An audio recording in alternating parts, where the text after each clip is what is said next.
തന്നെയാണ്. എങ്കിലും ഇപ്പോൾ സൂചിപ്പിക്കുന്ന പോലെ തിരശ്ശീലയ്ക്ക് പിന്നിൽ നിന്നുകൊണ്ട് ഇറാന്റെ നിയന്ത്രണം അതിൽ ഒരു വലിയ ഭാഗം നിർവഹിച്ചിരുന്ന ആൾ തന്നെയാണ് അയത്തുള്ള അലി ഖമേനിയുടെ മകൻ എന്നതിൽ തർക്കമില്ല. അതുകൊണ്ട് തന്നെയാണ് ഈ ഇറാന്റെ അടുത്ത പരമോന്നത നേതാവായി മുസ്തഫ എത്തുമ്പോൾ ഈ യുദ്ധത്തിന്റെ ഒരു സാഹചര്യത്തിൽ എന്തെങ്കിലും മാറ്റം നമുക്ക് പ്രതീക്ഷിക്കേണ്ടതുണ്ടോ അജയ്? കാരണം അയത്തുള്ള അലി ഖമേനി കൊല്ലപ്പെടുമ്പോൾ സ്വാഭാവികമായും ഇറാന് അതിന് ഒരു പ്രതികാരം തീർക്കേണ്ടതുണ്ട്. അത്തരത്തിലുള്ള ഒരു പ്രതികാരത്തിന്റെ ഭാഗമായി ഗൾഫ് രാജ്യങ്ങളിലെ അമേരിക്കൻ താവളങ്ങളെ ആക്രമിച്ചു കഴിഞ്ഞു. റിഫൈനറികളിൽ അടക്കം വലിയ നാശനഷ്ടങ്ങൾ വരുത്തിക്കഴിഞ്ഞു.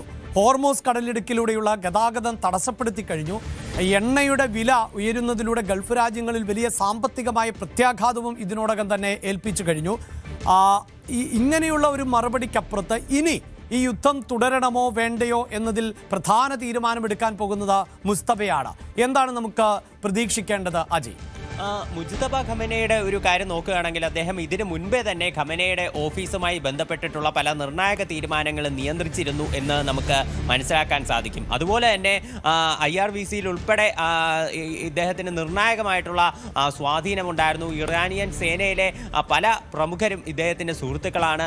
ഇദ്ദേഹത്തിൻ്റെ ഒരു ചരിത്രം പരിശോധിക്കുകയാണെങ്കിൽ മുൻപ് ഇറാഖുമായിട്ടുള്ള യുദ്ധത്തിൽ IRGCയുടെ ഭാഗമായി നിന്ന് പോരാടിയിട്ടുണ്ട്. 17 വയസ്സിലാണ് ഇദ്ദേഹം സേനയിലേക്ക് എത്തുന്നത്. അതുകൊണ്ട് തന്നെ ഈ സേനയിലുള്ള എല്ലാ മുതിർന്ന അംഗങ്ങളുമായിട്ടും ഈ മുജ്തബ ഖമേനിക്ക് അടുപ്പമുണ്ട്.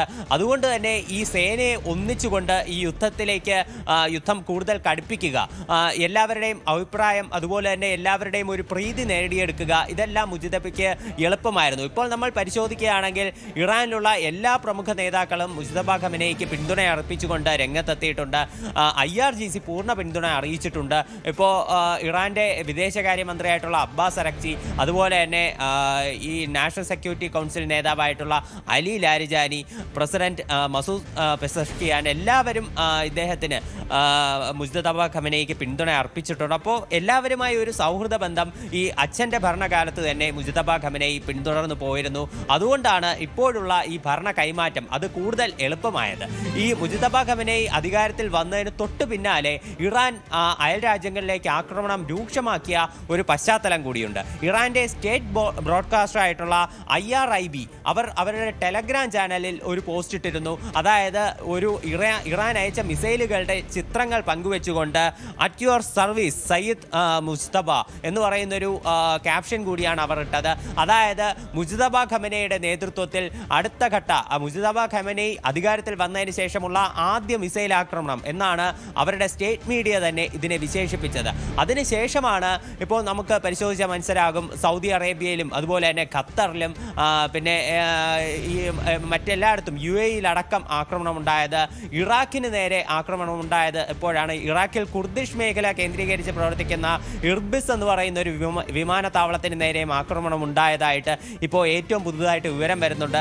ഇതെല്ലാം മുജ്തബ ഖമേനി അധികാരത്തിൽ വന്നതിന് ശേഷം നടത്തിയ ഒരു സാമ്പിൾ വെടിക്കെട്ട് പോലെയാണ് ഇറാൻ അവകാശപ്പെടുന്നത്. ഇസ്രായേലും പിന്നിലോട്ടല്ല, ഇസ്രായേലിന് നേരെ നിരവധി മിസൈലുകൾ തൊടുത്തുവിട്ടിട്ടുണ്ട്. ടെല്ലവീവിലും ജെറുസലേമിലും ഉൾപ്പെടെ നിരവധി നഗരങ്ങളിൽ അവിടെ സൈറനുകൾ തുടർച്ചയായിട്ട് മുഴങ്ങിക്കൊണ്ടിരിക്കുകയാണ്. ജനങ്ങൾ ബങ്കറുകൾക്കുള്ളിൽ തന്നെ സ്ഥിതി ചെയ്യുകയാണ്. അപ്പോൾ പുതിയ ഒരു അധികാര കൈമാറ്റം നടന്നതിന് ശേഷം ആക്രമണം ശക്തമാക്കിയതല്ലാതെ ചർച്ചകൾക്കുള്ള സാധ്യതകളൊന്നും ഇറാൻ മുന്നോട്ട് വച്ചിട്ടില്ല എന്നതും നമുക്കിവിടെ കാണാനാകും. ഇത് തീർച്ചയായിട്ടും അമേരിക്കയുടെ ഒരു പരാജയം കൂടിയാണ്.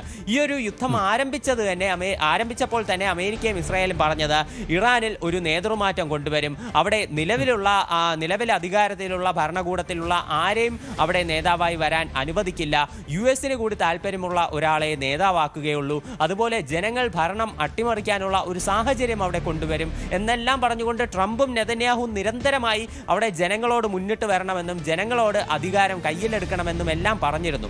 ഇവർ തീർച്ചയായിട്ടും പ്രതീക്ഷിച്ചിരുന്നത് അവിടെ സർക്കാരിനെതിരെ ഒരു പ്രതിഷേധമുള്ളത് കൊണ്ട് തന്നെ അത് കത്തിപ്പടർന്ന് വലിയ രീതിയിൽ ഒരു അട്ടിമറി, മുൻപ് ഇസ്ലാമിക് റവല്യൂഷൻ എങ്ങനെയാണോ സംഭവിച്ചത് അതുപോലെ തന്നെ അവിടെ മറ്റൊരു ഭരണകൂടം നിലവിൽ വരും എന്നാണ് പ്രതീക്ഷിച്ചത്. പക്ഷേ ആ പ്രതീക്ഷകളെല്ലാം തകിടം മറിച്ചുകൊണ്ട് ആക്രമണം ആരംഭിച്ച് ഒരാഴ്ച പിന്നിട്ട ഉടൻ തന്നെ ഇറാനിൽ പുതിയൊരു നേതാവ് വന്നിരിക്കുകയാണ്. യെസ്, അതായത് പ്രതീക്ഷകൾക്കപ്പുറത്താണ് ഇറാനിൽ സംഭവിച്ചുകൊണ്ടിരിക്കുന്നത്. പ്രത്യേകിച്ച് അയത്തുള്ള അലി ഖമേനിയുടെ പ്രവർത്തനങ്ങൾക്ക് എതിരെ വലിയ തോതിലുള്ള ആത്മരോഷത്തെ തുടർന്ന് സംഘർഷമുണ്ടായിരുന്ന പശ്ചാത്തലം, അങ്ങനെ പ്രതിഷേധിക്കുന്നവരെ ഒന്നടങ്കം കൊന്നൊടുക്കുന്ന ഒരു സാഹചര്യമായിരുന്നു ഇറാനിൽ ഉണ്ടായിരുന്നത് എന്നതാണ്. അതുകൊണ്ട് തന്നെ അയത്തുള്ള അലി ഖമേനി കൊല ചെയ്യപ്പെട്ടാൽ ഈ പ്രതിഷേധിക്കുന്നവർ വളരെ പെട്ടെന്ന് ശക്തരാവുകയും അങ്ങനെ അവിടെ ഒരു ഭരണമാറ്റം ഉണ്ടാവുകയും അങ്ങനെ പഴയ ഇറാനിലേക്ക് സാഹചര്യം എത്തും എന്നുള്ളതായിരുന്നു അമേരിക്കയുടെ കണക്കുകൂട്ടലുകൾ. എങ്കിൽ അതല്ല ഇപ്പോൾ ഇറാനിൽ സംഭവിക്കുന്നത്.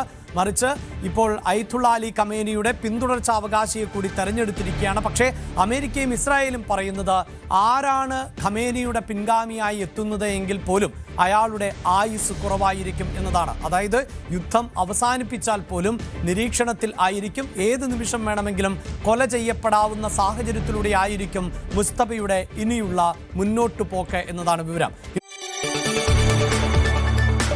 കൂടുതൽ വാർത്തകൾക്ക് news 18 Keralam YouTube channel subscribe ചെയ്യുക.